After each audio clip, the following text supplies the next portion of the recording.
Halo, Assalamualaikum warahmatullahi wabarakatuh. Kami dari kelompok S, Video Ekonomi kelas ST03 yang beranggotakan sebagai berikut.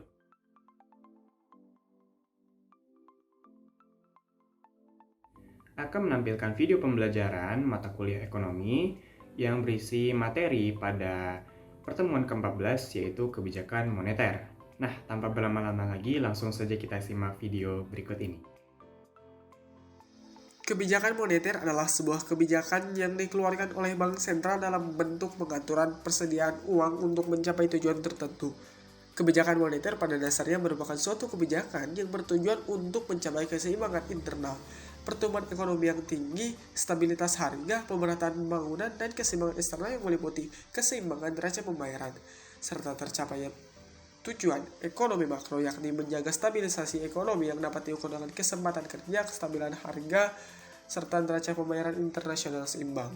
Bank Indonesia memiliki tujuan untuk mencapai dan memelihara kestabilan nilai rupiah. Hal yang dimaksud dengan kestabilan nilai rupiah antara lain adalah kestabilan terhadap harga-harga barang dan jasa yang tercermin pada inflasi. Tujuan ini sebagaimana tercantum dalam Undang-Undang Nomor 3 Tahun 2004 Pasal 7 tentang Bank Indonesia. Dalam pelaksanaannya, sejak tahun 2005, Bank Indonesia menerapkan kerangka kebijakan moneter dengan inflasi sebagai sasaran utama kebijakan moneter dengan menganut sistem nilai tukar yang mengambang, di mana target inflasinya itu disesuaikan dengan permintaan pemerintah. Dalam menghadapi COVID-19, pemerintah Indonesia melakukan pendekatan yang cepat dan prudent untuk mengurangi dampaknya pada perekonomian. Beberapa ahli mengatakan, dampak ekonomi yang ditimbulkan oleh COVID-19 bisa lebih besar dari dampak kesehatan dan pertumbuhan ekonomi akan melambat. Jika terjadi perlambatan ekonomi, maka daya serap tenaga kerja akan berkurang, meningkatnya pengangguran dan kemiskinan. Sektor yang sangat terpukul dengan pandemi COVID-19 adalah pariwisata, dikarenakan adanya larangan traveling dan konsekuensi social distancing. Imbasnya merembet ke industri perhotelan, restoran, retail, transportasi, dan lainnya. Sektor manufaktur juga terimbas karena terhambatnya supply chain bahan baku disebabkan kelangkaan bahan baku terutama dari Cina dan keterlambatan kedatangan bahan baku. Hal ini akan berdampak pada kenaikan harga produk dan memicu inflasi. Lalu, bagaimana kebijakan moneter menghadapi COVID-19? Di bidang moneter, kebijakan moneter yang diambil harus selaras dengan kebijakan fiskal dalam meminimalisir dampak COVID-19 terhadap perekonomian nasional. Oleh sebab itu, otoritas moneter harus dapat menjaga nilai tukar rupiah, mengendalikan inflasi, dan memberikan stimulus moneter untuk dunia usaha. Diharapkan ada relaksasi pemberian kredit perbankan dan mengintensifkan penyaluran kredit usaha rakyat atau KUR.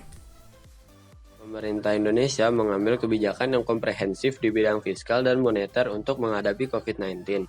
Di bidang fiskal, pemerintah melakukan kebijakan refocusing kegiatan dan realokasi anggaran.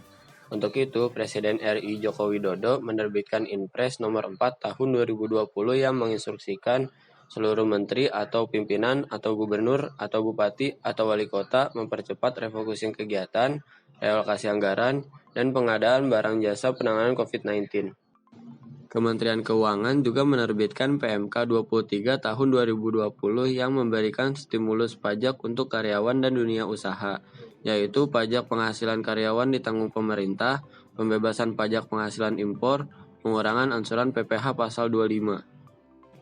Presiden RI juga memberikan arahan agar kementerian atau lembaga memprioritaskan pembelian produk UMKM, mendorong BUMN memberdayakan UMKM, dan produk UMKM masuk e-katalog. Jadi, kesimpulannya yakni kebijakan moneter merupakan sebuah upaya untuk mencapai tingkat pertumbuhan ekonomi yang tinggi secara berkelanjutan. Pada kondisi pandemi saat ini, tak hanya kondisi kesehatan saja yang mengkhawatirkan, tetapi juga kondisi ekonomi di Indonesia. Hal tersebut dapat mengakibatkan peningkatan jumlah pengangguran dan meningkatkan inflasi. Oleh sebab itu, pemerintah saat ini mengambil sebuah kebijakan untuk meminimalisir hal tersebut. Karena Indonesia harus tetap mempertahankan nilai tukar rupiah dan mencegah inflasi yang berlebihan. Pada saat ini juga, pemerintah sedang memprioritaskan UMKM dengan mendorong BUMN untuk ikut memberdayakannya.